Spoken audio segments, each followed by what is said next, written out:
If you haven't watched Konosuba yet, then what are you doing with your life? For everyone else, this is 5 anime like Konosuba. Number 1. Ixion Saga DT.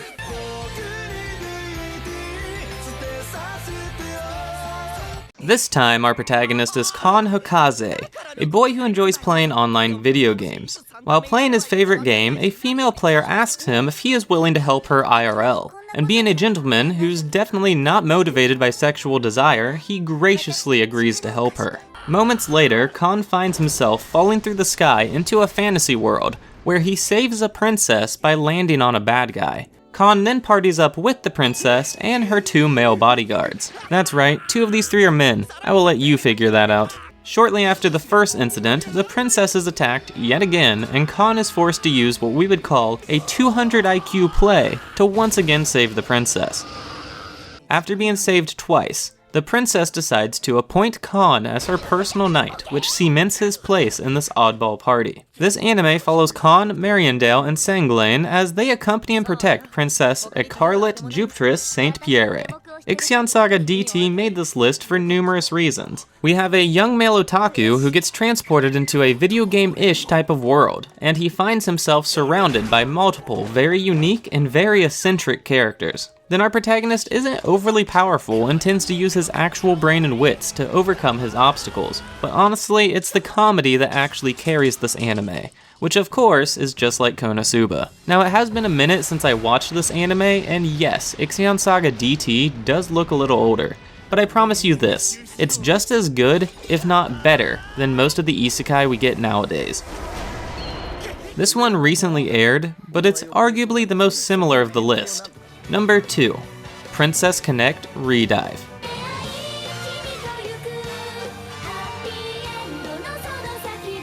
For once, we don't get to see our protagonist die, but Yuki does find himself falling through the sky of an unknown fantasy world. He lands, somewhat safely on the ground, where he meets Kokoro, a white-haired elf who claims to be his personal guide. Yuki turns out to be about as useful as a child, but with Kokoro's lead, they somehow manage to survive. But their funds are running kind of low.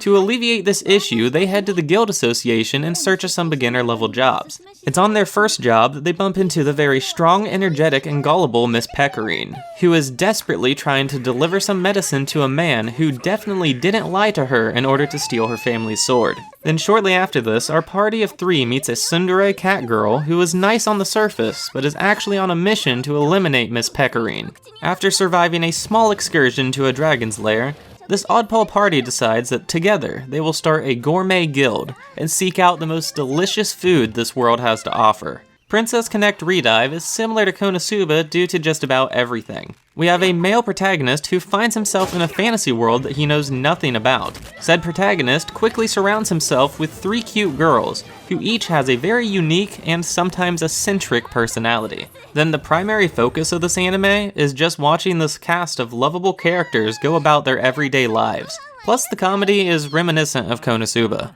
Now, all the characters in Princess Connect are lovable and wholesome, which is a drastic change from Konosuba, where all 3 female characters are just horrible people. That being said, if you are like me and absolutely loved Konosuba, then I can almost guarantee that you will also enjoy Princess Connect Redive. I haven't finished this one yet, but I've really enjoyed the handful of episodes that I've watched. Number 3.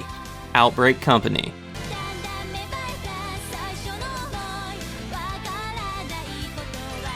Shinichi is your run-of-the-mill shut-in NEET, but one night he decides to step outside of his comfort zone and fill out a job application online. Shinichi gets selected for an interview, and honestly, he was completely killing it. That is until he was drugged and kidnapped. Later on, Shinichi wakes up in an unfamiliar bed with a beautiful elf maid standing next to him. A government official then explains that he is to begin spreading otaku culture throughout this new world, and he will not be allowed to return home to Japan until his mission has been completed. Shinichi begins dedicating all of his effort to this mission, and slowly begins enlightening the citizens of this world to the wonders that otaku culture has to offer. Of course, along the way, Shinichi winds up surrounded by beautiful women, which ranges from a lowly maid to this country's young princess. Outbreak Company is primarily a comedy since it's about a NEET who gets sent to another world just to spread otaku culture. But it also has some serious topics at play, such as dealing with discrimination and racism. This anime is like Konosuba primarily due to the protagonist setting in the comedy.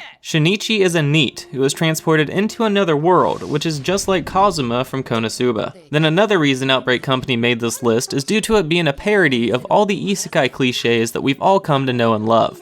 Oh yeah, by the way, if you find something new to watch in this video, then be sure to subscribe so you don't miss the next one. Now this entry is a personal favorite of mine. Number 4, Cautious Hero.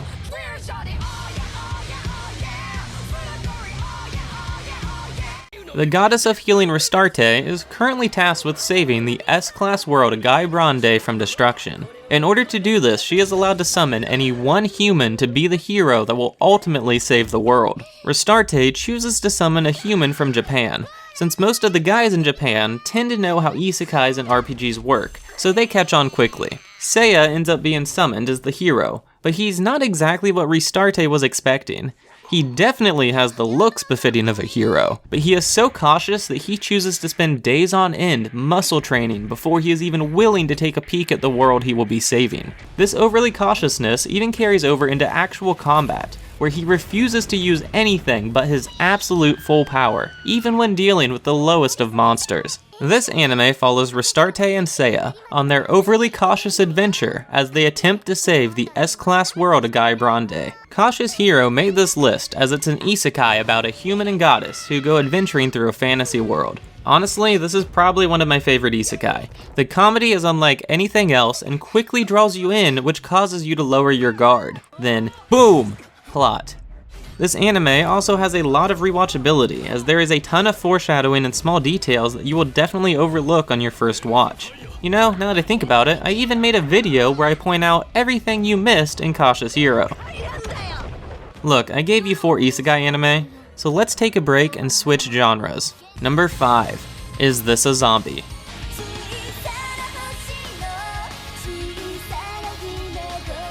Ayumu was murdered by an unknown assailant. However, shortly after dying, he woke up next to a girl clad in armor who turns out to be a necromancer. She informs him that he is now a zombie, and as such is completely immortal. This is far from what Ayumu was expecting, but he decides to use the second life to track down his murderer. Since he is a zombie and can't stand sunlight, he chooses to wander around the city at night, seeking out his revenge. It's during one of these expeditions that he encounters a magical garment girl named Haruna, who tries to erase his memory, but it actually backfires, causing Haruna to completely lose her powers. This anime follows Ayumu as he finds himself surrounded by a comedic harem of very unique girls. Is This a Zombie made the list due to the comedy being similar, but we also have the fact that our protagonist died, was brought back to life, and now finds himself surrounded by eccentric women. Now this anime is ecchi harem, which I know puts some people off, but you should definitely give this anime a try if those genres don't bother you.